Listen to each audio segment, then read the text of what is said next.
Para bapak dan ibu dan saudara-saudari kami yang kami cintai dalam Yesus Kristus. Ada sepasang suami istri, mereka ini rupanya peneliti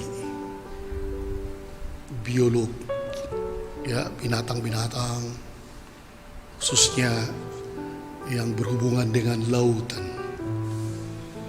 Jadi mereka pergi ke tepi laut untuk jalan-jalan saja, dan ada nelayan yang lagi berlabuh dan membawa satu ember udang yang besar-besar dan meletakkannya, dan si ibu itu dan bapak itu terkejut memperhatikan karena sebenarnya ember itu tidak begitu tinggi dan udang-udang itu bisa keluar,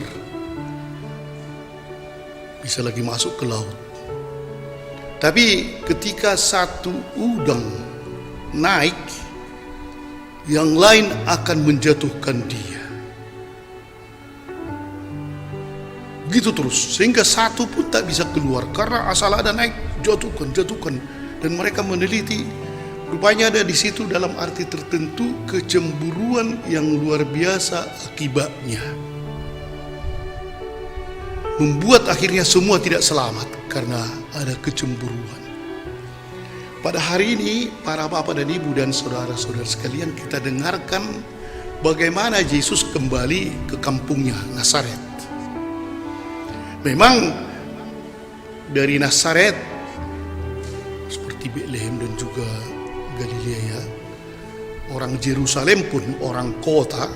Yerusalem itu kota, ya, daerah Nazaret itu kampung yang agak di sebelah utara, dan sifat orang Nazaret ini memang agak bebas, lebih bebas mengikuti hukum Taurat daripada orang-orang di Yerusalem.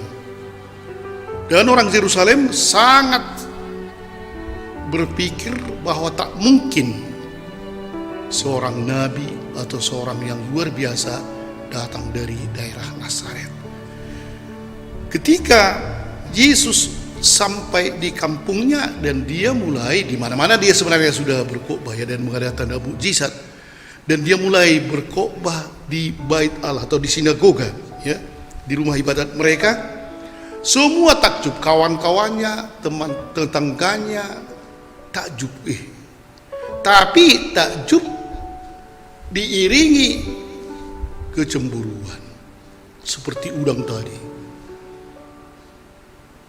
Memang Yesus membiarkan dirinya, tidak pernah menutupi dirinya dari mana asalnya, ya, sehingga mereka tahu, dia ini anak tukang kayunya kok bisa begitu. Ini ibunya Maria, kita kenalnya, saudara-saudaranya Yakobus, Yusuf, Simon dan Judas, marah, pak jago-jagoan lah ini. Sudah ada ketertutupan karena ingin tidak bisa disaingi oleh teman kampungnya. Masa dia lebih hebat dari kami? Sikap itulah yang akhirnya menutup semua yang bisa diberikan oleh Yesus kepada mereka. Tertutup. Dan mata mereka memang tidak lagi melihat kebaikan yang dibuat oleh Yesus. Walaupun tadi takjub, tapi akibat ketakjuban itu bukan keterbukaan tapi ketertutupan. Bapak dan ibu dan saudara sekalian, memang kalau di tengah masyarakat, ya, di kantor kadang-kadang juga begitu, ya. Kalau orang naik golongan, naik pangkat lebih tinggi dari kita, sebenarnya nggak merugikan kita, kan, tapi langsung ada sesuatu gosip lah, ataupun kalau kita sapa, hebat kau, ya, tapi dalam hati saya mati mau. Kadang-kadang itu ada tetangga, ya, ada seorang ibu heran, suaminya kan tak bisa tidur ibu ini, terus gelisah ke sana ke dapur, ke sana. Kenapa kau? Sesudah lama diberitahukannya, tetangga kita sudah punya mobil. Tahu dari mana itu? Dan tidak cakapinya lagi tetangganya. Padahal sedikit pun tidak ada kerugiannya tetangganya itu memang ya, bukan dicuri dari dia. Tapi kecemburuan itu membuat dia akhirnya tidak melihat kebaikan pada orang lain. Bapak dan Ibu dan saudara sekalian, disinilah Yesus mau membuka hati kita. Dikatakan oleh Yesus di sini, seorang nabi dihormati di mana-mana kecuali di tempat asalnya sendiri dan di rumahnya. Mengapa sebenarnya? Karena itu tadi ada ketertutupan, karena ada rasa disaingi, tak boleh dilebihi oleh orang lain.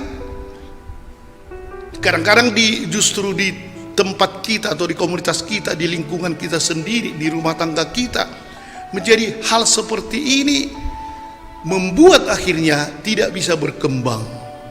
Lingkungan kita tidak bisa berkembang, keluarga kita bisa berkembang, stasi kita tidak berkembang, dan semua karena ada yang tidak pas. Yesus tidak bisa bekerja ketika kita menutup hati kita melihat kebaikan-kebaikan di tengah masyarakat, kebaikan orang lain atau kelebihan orang lain. Tak bisa lagi bekerja. Pada hari ini itulah yang diingatkan. Kalau kita melihat contoh Santo Ignatius dari Loyola ini ya, bahwa mengapa sebenarnya menjadi banyak pengikutnya, karena dia memang mengembangkan saudara-saudaranya, tidak menutupi. Saudaranya Franciscus Saverius yang juga sahabatnya, dibiarkannya, pergilah. Tidak dikatakan, bilang ya kalau kau pergi atas namaku. Bukan. Biar aja. Begitulah para bapak dan ibu pada hari ini. Marilah kita ingat bahwa Yesus baru bisa bekerja ketika kita membuka hati kita. Bisa kita takjub, bisa kita berkata dari mana diperolehnya iman ini, tapi bukalah hatimu. Kalau tidak, Yesus sendiri mengatakan tidak bisa mengerjakan banyak mukjizat di hati yang tertutup. Amin.